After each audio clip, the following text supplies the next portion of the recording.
In 1682, along the western bank of the Delaware River, William Penn established the foundations of Philadelphia within the colony of Pennsylvania. The site was carefully chosen. It rested between the Delaware and Schuylkill rivers, offering deep water access to the Atlantic world while remaining sheltered from direct coastal threat. The land was relatively level, fertile, and positioned within an existing network of Lenape paths and waterways. Penn envisioned a planned city rather than an improvised settlement. Surveyor Thomas Holm laid out a rational grid of wide streets, public squares, and riverfront lots, reflecting Quaker ideals of order, openness, and civic balance. From its origin, geography shaped both its economy and its political character. The Delaware River quickly became the colony's commercial artery. Timber, grain, and furs moved downriver toward Caribbean markets and across the Atlantic to England. Ships returned with manufactured goods and new settlers. The surrounding countryside proved highly productive, especially for wheat, and Philadelphia emerged as the primary export hub for the region's agricultural surplus. By the late 17th century, its wharves were active with shipwrights, merchants, and laborers. The city's economic structure rested on trade, milling, and skilled crafts, rather than on plantation agriculture. This diversified base encouraged a growing class of artisans and merchants who influenced civic life. Penn's frame of government established representative institutions that distinguished Pennsylvania from many other colonies. Religious tolerance attracted Quakers, German pietists, Welsh settlers, and others seeking stability.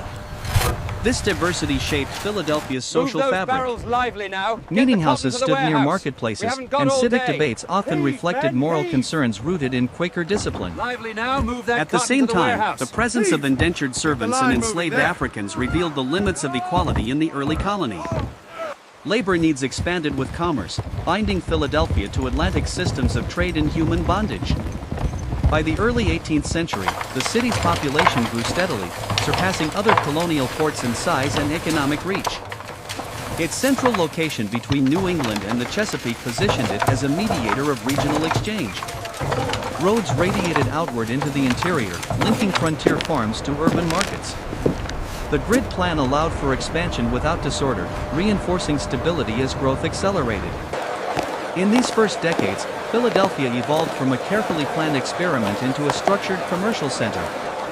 Its geography fostered trade, its economy encouraged civic participation, and its political framework laid foundations that would shape its trajectory through the decades ahead.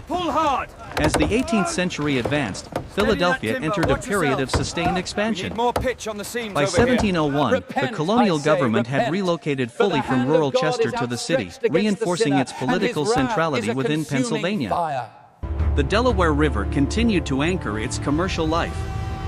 Wharves extended farther into the current, accommodating larger vessels engaged in transatlantic exchange. Wheat and flour from the interior counties flowed into urban mills before shipment abroad. In return came textiles, tools, books, and luxury goods that reflected rising prosperity. The city's economy matured into a complex network of merchants, shopkeepers, printers, shipbuilders, and craftsmen whose activities tied Philadelphia closely to British imperial markets. The language here confirms the physical landscape evolved alongside this growth. Brick replaced timber in many structures after repeated fires demonstrated the need for durable construction. Market Street and High Street became corridors of constant activity. The grid plan proved adaptable, allowing neighborhoods to expand westward toward the Schuylkill. Shall include it verbatim. Public squares reserved in Penn's design remained open spaces within an increasingly dense urban fabric. Their presence reinforced civic order and moderated congestion as the population climbed steadily through the 1720s and 1730s. Social institutions multiplied. In 1731, a subscription library organized by Benjamin Franklin and fellow citizens reflected a culture that valued literacy and debate. Printing presses multiplied, and newspapers circulated ideas across the colonies. Voluntary associations addressed fire prevention, mutual aid, and education. These developments signaled a shift from purely religious governance toward a broader civic identity. This one imported Quaker influence remained strong in the assembly, yet demographic change brought Anglicans, Presbyterians, Lutherans, and others into public life. This diversity reshaped political negotiation within the colony. Economic growth also deepened structural inequalities. Enslaved Africans labored in households, workshops, and along the docks. Though Pennsylvania's scale of slavery differed from plantation colonies, the institution remained embedded in urban commerce. Indentured servants and wage laborers supported the expanding port. Philadelphia's prosperity depended on these layered labor systems as well as on stable Atlantic trade. By mid-century, Philadelphia had become the largest city in British North America. Its central geography positioned it between northern and southern colonies, facilitating both trade and communication. Indeed, The combination of commercial success, print culture, and representative government fostered habits of organized discussion. These habits would carry lasting consequences. The city was no longer merely a colonial port. It had matured into a political and intellectual center whose influence extended well beyond Pennsylvania's borders. By the 1740s and 1750s, Philadelphia stood at the height of its colonial prominence. the current deployment will Its not port suffice. handled a We substantial must share send the of British regiments North through this America's northern grain passage. exports, linking inland farmers to Atlantic markets. Warehouses lined the Delaware, and shipyards constructed brigs and sloops suited for both coastal and transoceanic trade. Roads extending westward strengthened ties with frontier settlements, integrating the city into a widening hinterland. This geographic position, midway between New England and the southern colonies, reinforced Philadelphia's role as a commercial and communicative crossroads. The city's political culture matured in parallel with its economic strength. The Pennsylvania Assembly exercised significant authority over taxation and internal policy, often negotiating with royal governors appointed by the Penn family. Disputes over defense funding revealed tensions between pacifist Quaker principles and the demands of imperial The conflict. Continental Army requires When the these French and supplies Indian War urgently. began in We guarantee the 1754, credit. Philadelphia became a Here is your logistical loaf, center madam. for British 2 coupons, military please. Thank operations you in the kindly. region. Supplies moved through its docks, and troops passed along its streets. Lift on 3. The war connected the 1, city more directly to 2, imperial strategy 3. and exposed divisions over Easy now, security, push it toward the taxation, brace. and The representation. delegation from Massachusetts Bay Intellectual casts life expanded 20 during these affirmative votes. decades. Educational We move now to the institutions delegation gained from prominence, New York. including the College of Philadelphia, chartered in 1755, which signaled the city's ambition to cultivate professional and civic leadership. Scientific inquiry and public debate flourished in societies that reflected Enlightenment influences. Printing houses issued pamphlets that circulated arguments about rights, governance, and economic policy. At the same time, social stratification became more visible. Heave on that main sheet. Wealth concentrated among merchant families Aye, who hoisting invested in now. shipping, land, and finance. Artisans organized to protect their trades, This while laborers Constitution and must sailors reflect remained the will vulnerable of to the people, economic fluctuation. Not merely the interests Enslaved of Africans and property free black holders. residents formed a small but persistent presence in the city's neighborhoods, contributing to domestic and commercial labor while confronting legal constraints. Urban growth brought both opportunity and tension, shaping a complex civic environment. By the early 1760s, imperial reforms following Britain's wartime debt began to alter colonial relations. New taxation measures affected merchants directly and stirred organized resistance. Public meetings and printed resolutions signaled a shift from local debate to intercolonial coordination.